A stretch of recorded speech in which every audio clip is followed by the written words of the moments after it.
Brooks, a popular Vex doctor that lives in a city of South Dakota. Here is a narration story about a tiny puppy called Luna. In a small, misty village cradled by the hills lived an old man named Ryan Brooks. He lived alone in a humble clay house, spending his days tending to his farm and humming old tunes from his youth. One morning, while walking by the river, he heard a faint, desperate whimper. He looked down, and there, struggling in the current, was a tiny puppy called Luna.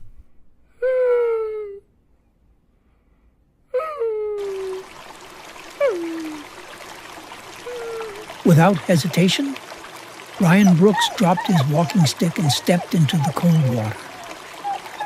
He scooped the trembling creature into his arms.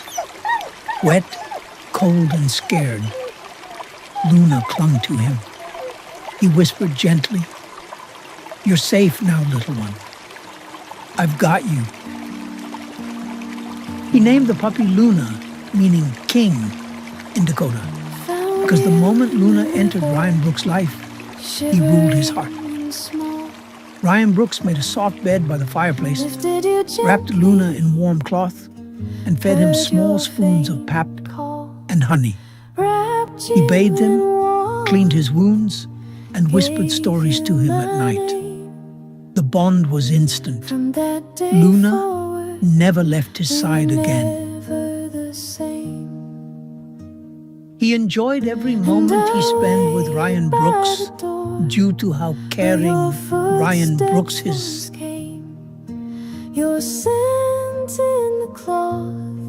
Luna returned home alone. Every morning he ran to the road. Every evening he lay in front of the door, eyes fixed, ears perked. He refused to eat. At night he howled. The neighbors brought food. He didn't touch it. On the fifth day, he dug up Ryan Brooks' old shirt from the laundry basket and slept on it. On the 10th, he stopped barking.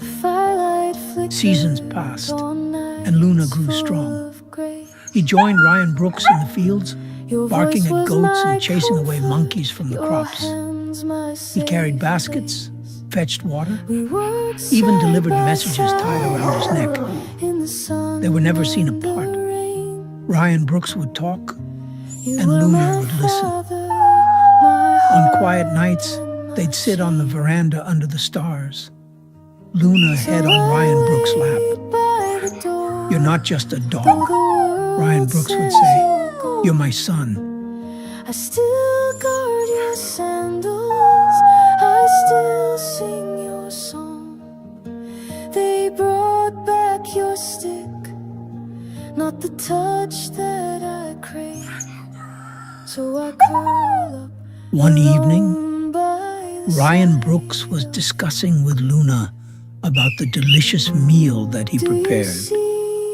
And he stood up, not knowing that Luna was right beside him. And he told Luna to go and eat his food that he kept for him. You and I.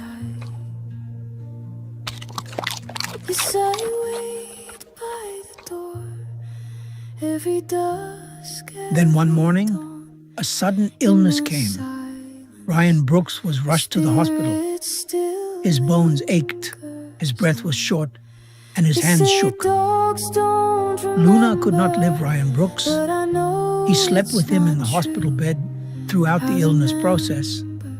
Due to how serious the sickness was, Luna spent 3 days with Ryan Brooks before Ryan Brooks passed away. 2 weeks later, the family returned home, not with Ryan Brooks, but with his walking stick.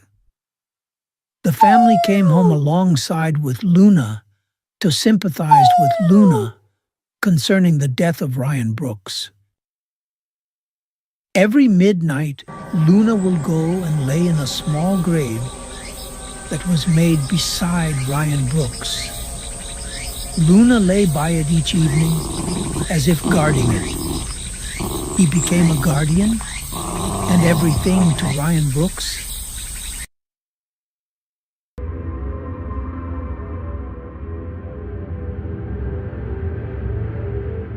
Every night, Luna will be going out with Ryan Brooks' spirit, and it will be crying anytime he goes out with his spirit.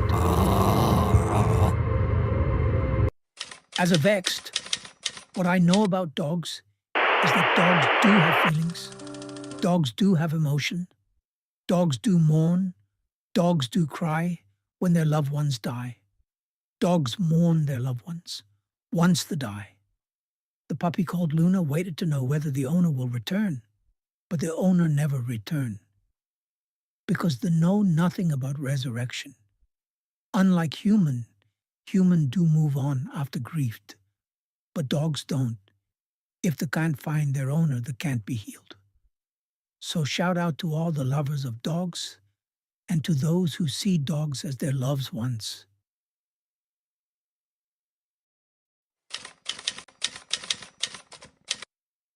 Once upon a time, in a peaceful village wrapped in the arms of nature, lived a kind man named Clement.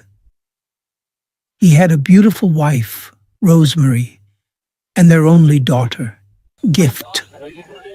Their days were filled with joy, laughter, and the warm glow of love. But like the morning dew, happiness fades. A sudden illness took Rosemary away. Clement held her hand till the very end, while little Gift wept beside her. Their home fell silent, their hearts broken.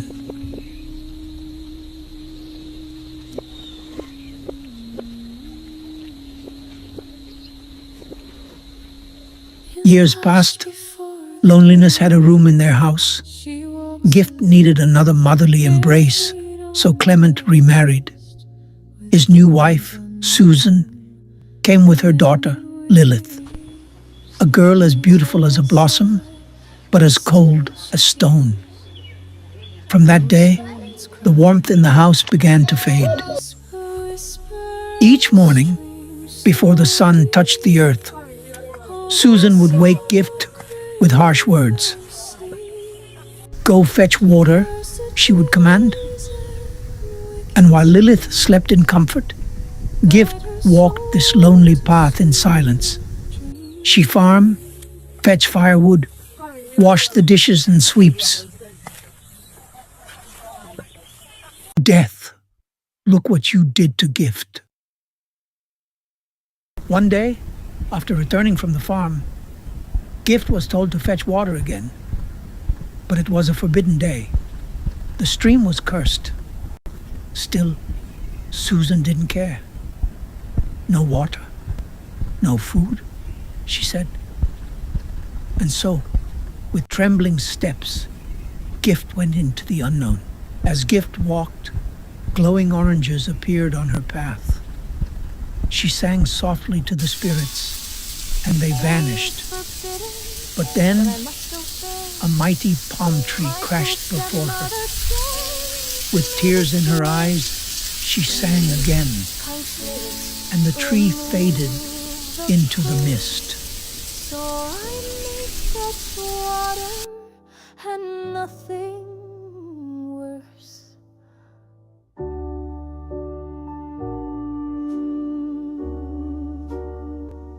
At the stream, she saw a mermaid, elegant, silent, glowing. Gift sang once more, her voice quivering like the water. The mermaid listened and disappeared. The way was clear. I never failed you when the proper wrath you see me through. Today is forbidden, but I must obey. My cruel stepmother sends me this way. Please, kind spirits, remove the curse, so I may fetch water. On her way back, she sees an old woman carrying a heavy load. Gift. "Good morning, Mama. Let me help you." Old woman smiles. Bless you, child. Listen well. Soon you'll see two roads. Take the left. There you'll find a bag. Go to your mother's people, not your father's house. Gift nods, grateful, and the woman vanished. Gift followed the path and found a bag beside a tree. Inside, gold, jewels, and treasure. She ran to her late mother's people and was welcomed with open arms. Her story changed, her life transformed. When Susan heard of Gift's riches, greed filled her heart. The forbidden day comes every 2 years. She waited for it.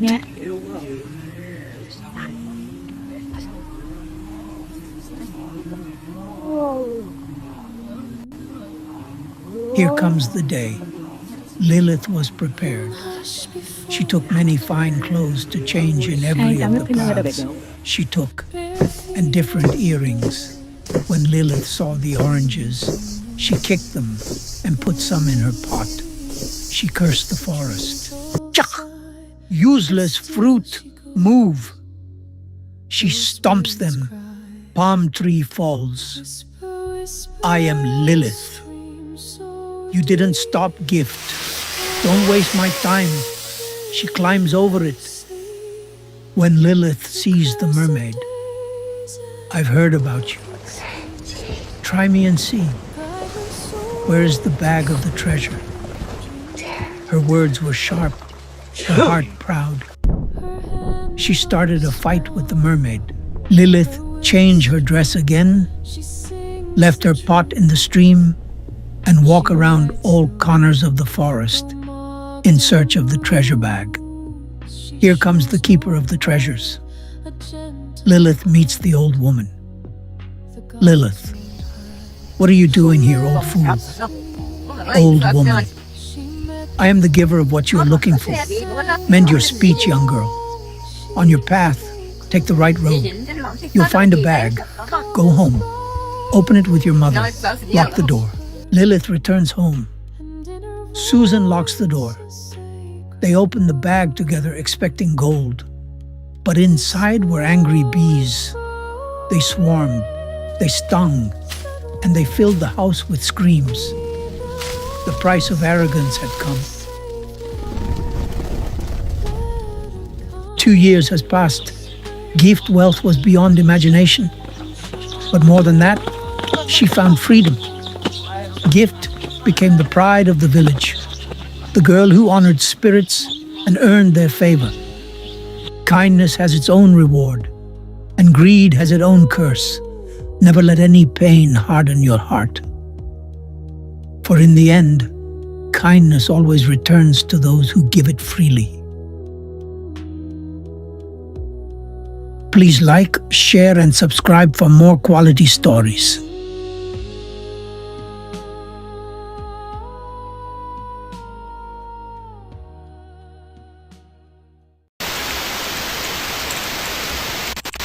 Once upon a time, in a quiet village surrounded by thick forests and wide rivers, there lived two unlikely friends, Tortoise and Lion. Though one was small and slow, and the other mighty and proud, they shared meals, stories, and laughter, until one strange day changed everything.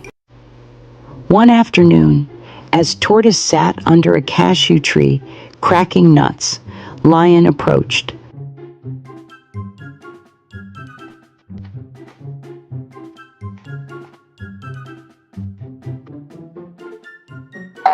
Hey Tortoise, what are you eating? It smells delicious. I am so hungry, my friend. Oh, Lion, my good friend, I am eating my mother's eyes. Mother's eyeball? Are you for real? Yes, if you truly love your mother, you too should taste the sweetness of her eyes. I won't kill my mother just because I'm hungry, but it seems like you are eating cashews with the nuts too. Oh, you mean this? Oh no, why don't you trust our friendship? I won't eat this, I am not a rabbit. I find it hard to believe you are eating your mother's eyeball. Stop it. You are Please always believe me. cunning. If you lie to me, it will cost our friendship. If you can't Remember, I trust am your your best king. friend, then I'm out. Come back here, Tortoise. Come back here now. Your king is talking to you.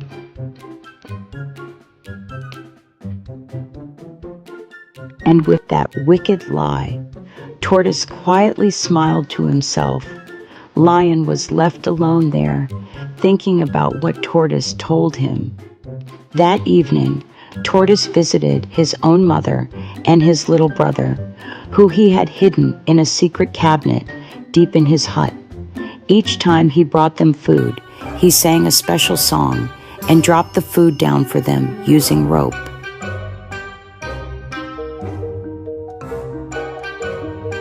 Mommy, mommy, drop your plate. The lion has eaten up his mother, but I take good care of mine. Mommy, drop your plate.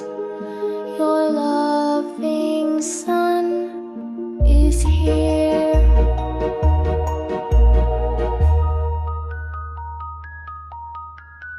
The loving mother, hearing her son's voice, would come out and eat. It goes on and on.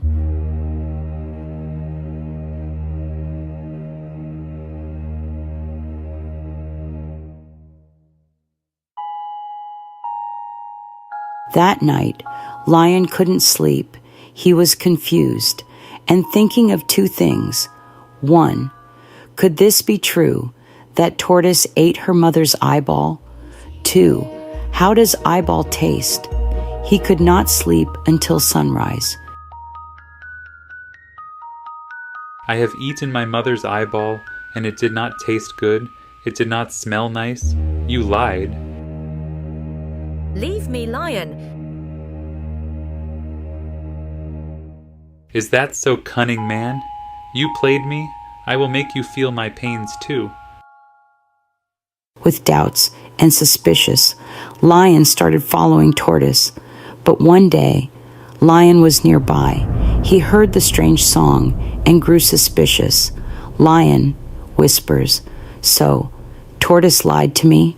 His mother is still alive." He waited until Tortoise left. Then Lion crept into the hut and sang the song loudly.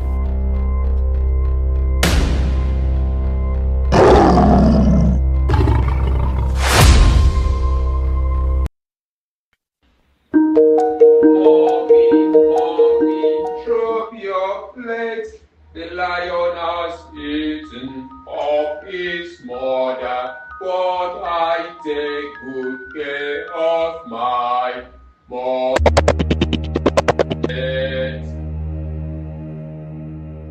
Lion sang so terrible, he could not get the tune and the sound of the song accurately.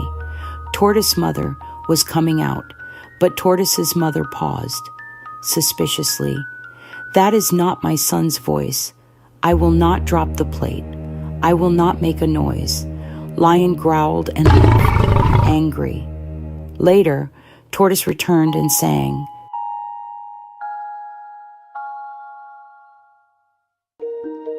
Mommy, mommy, drop your plate. The lion has eaten up his mother, but I take good care of mine.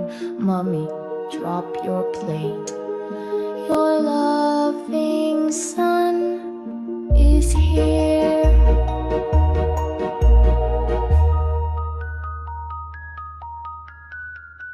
Tortoise, softly, "Mummy, Mummy, drop your plate." She smiled and came out from the cabinet and eat with her second son. She is safe again, but Lion would not give up. The next day, he practiced mimicking Tortoise's voice over and over, and when Tortoise was away, Lion returned to the hut.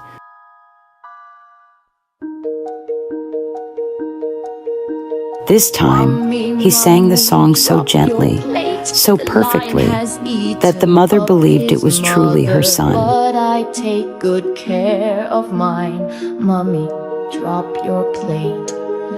Your loving son is here.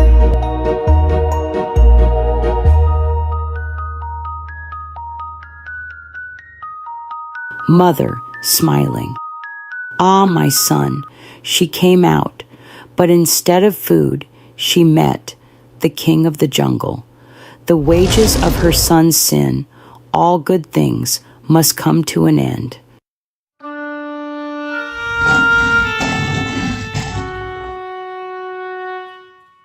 Oh my, look who we got here. The corny man's mother. I did not want a sad ending for your family and mine, but your son whom I trusted tricked me and I ate my mother's eyeball. Goodbye, old woman. When Tortoise returned and sang the song, silence, he sang again, tears in his eyes, still, silence. He opened the cabinet. He didn't see her mother. He searched the room. Tears was like a river. Her mother is gone. The king of the jungle killed her. Sun is here.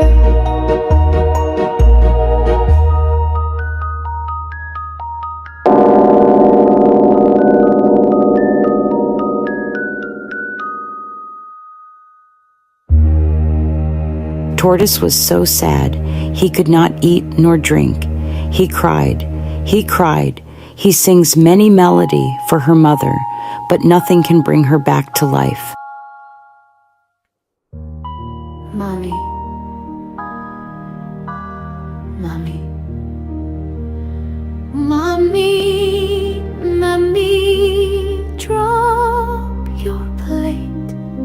The lion has eaten up his mother, but I take good care of mine. Mommy, drop your plate. Your loving son is here.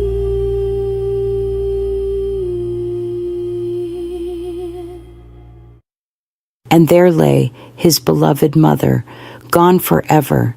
His cleverness had destroyed another, and now cost him everything.